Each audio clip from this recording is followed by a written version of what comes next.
जय जननी। आज हम लोग देखेंगे बीएसएफ में बहुत से पोस्टेस्ट के लिए वैकेंसी आई हुई है बीएसएफ के द्वारा।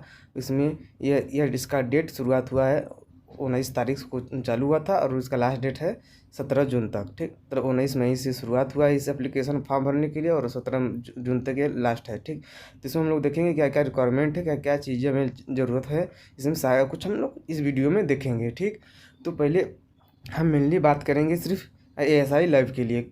ठीक, उसके बाकी तो इसमें बहुत सारे पोस्ट आए हुए हैं, वैकेंसी आई हुई हैं, लेकिन हम सिर्फ मेनली बात करेंगे एएसआई लाइव के लिए, मतलब लाइव टेक्नीशियन के लिए। जो बीएमएस जो लोग डीएमएलटी किए हुए हैं, बीएमएलटी किए हुए हैं, उनके लिए हम बात करेंगे। ठीक, तो इसमें आप देख सकते हैं कि आया हुआ एएसआई स्टाफ नर्स के लिए, एएसआई स्टाफ नर्स के लिए आया हुआ है, एएसआई लैब टेक्नीशियन के लिए। तो हम इसमें सिर्फ मेनली एएसआई लैब टेक्नीशियन के लिए ही बात करेंगे। ठीक, तो इसमें आप देख सकते हैं कि यूआर में 12 पद है, ईडब्ल्यूएस के लिए चार सीट खाली हुए हैं, ओबीसी के लिए 12 सीट है, एससी के लिए 6 सीट है, एसटी के लिए 4 सीट है, टोटल 38 पद है। ठीक, तो एएसआई लैब टेक्नीशियन में टोटल 38 पद है, जिसमें आपको कैटेगरी वाइज उसमें बताया गया है। ठीक, तो इसमें रिमार्क्स के लिए दिखा दें कि अगर आप किसी तरह कहीं पे वैकेंसी के लिए किसी तरह का आप सर्विस मैन हो कोई काम कर रहे हैं तो आपको 10% इसका रिलैक्सेशन मिल जाएगा एज में। ठीक, जिसका पे स्किल देख लेते हैं। इसका पे स्किल है लेवल है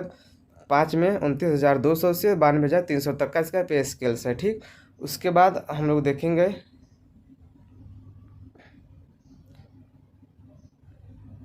इजबिलिटी।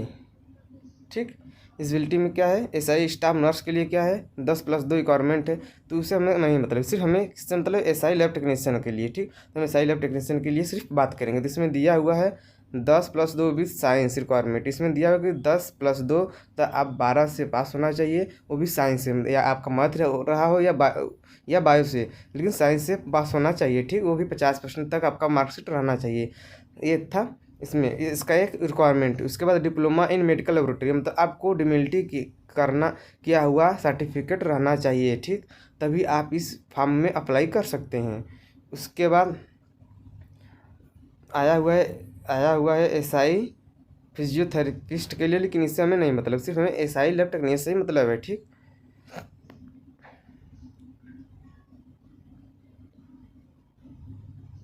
अब देखिए यहाँ पर दिया हुआ है SI lab technician age limit. तो यहाँ पर एसआई लैब टेक्नीशियन के लिए एज लिमिट क्या है 18 से 25 ईयर, मतलब कि जो बच्चा 18 और 25 ईयर के बीच में है तो वह इस फॉर्म में अप्लाई कर सकता है। ठीक, और कोई सर्विसमैन है पहले से ही किसी मेडिकल क्षेत्र में काम कर रहा है तो उसको इसमें एज में रिलैक्सेशन मिल सकता है, 10-5 साल आगे पीछे हो सकता है। ठीक, उसके बाद हम लोग देखेंगे क्या रिक्वायरमेंट और है।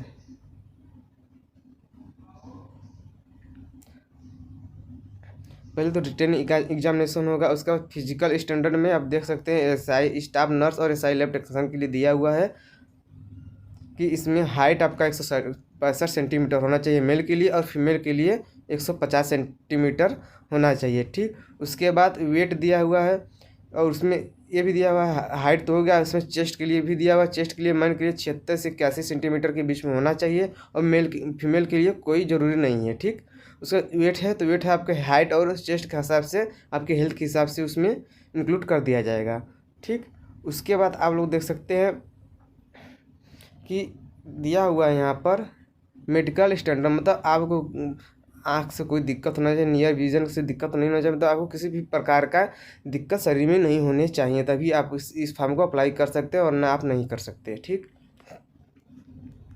लेकिन सबसे ज़रूरी बात यह है कि आपका हाइट 165 सेंटीमीटर होना ज़रूरी है, नहीं तो आप फॉर्म को अप्लाई नहीं कर सकते हैं। चेस्ट आपका 76 से 81 सेंटीमीटर होना भी चाहिए, ये सबसे ज़रूरी है।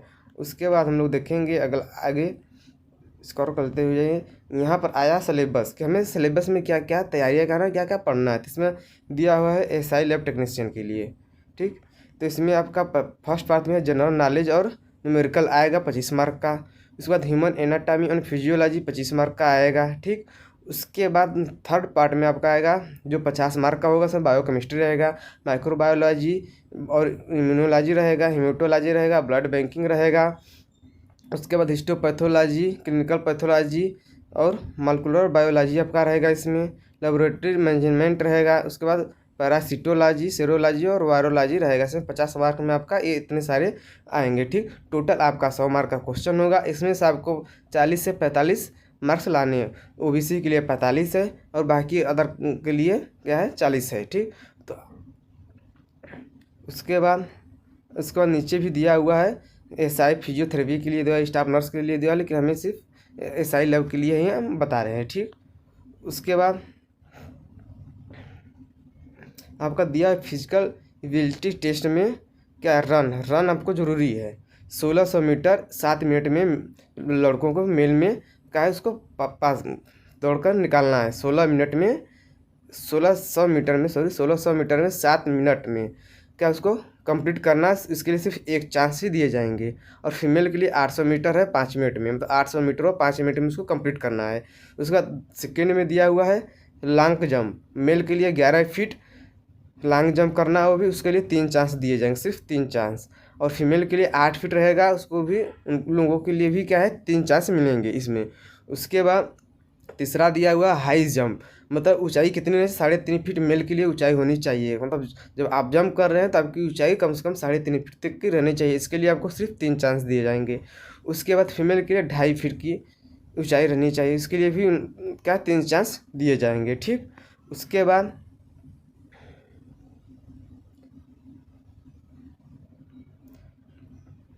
आपका फिर मेडिकल एग्जामिनेशन होगा। ठीक, क्या होगा आपका मेडिकल एग्जामिनेशन होगा। अब उसमें पास हो जाते हैं तो आपका मेडिकल एग्जामिनेशन में पास हो जाता है तो आपका डॉक्यूमेंट वेरिफिकेशन किया जाएगा। डॉक्यूमेंट वेरिफिकेशन होगा तो उसके बाद आपके हाथ में क्या जॉब लेटर आ जाएगा। ठीक, और इसमें दिया हुआ कि रिक्वायरमेंट ऑफ सेंटर्स, मतलब कहाँ कहाँ ज़रूरत है रिक्वायरमेंट है वहाँ वहाँ का क्या नाम दिया हुआ है उस सेंटर का। जैसे श्रीनगर दिया हुआ है, जम्मू दिया हुआ है, जलंधर है, गांधीनगर है, जोधपुर है, कोलकाता है, श्रीलंकर है। ठीक, अगरतला त्रिपुरा है। इस तरह से आपको क्या है दिया हुआ है। ठीक, दिल्ली भी है। तो इसमें यह रिक्वायरमेंट सेंटर दिया हुआ है। ठीक, उसके बाद बाकी आप सारे नीचे जो नोटिफिकेशन दिए हुए हैं आप अच्छे से इसे रीड कर लीजिएगा।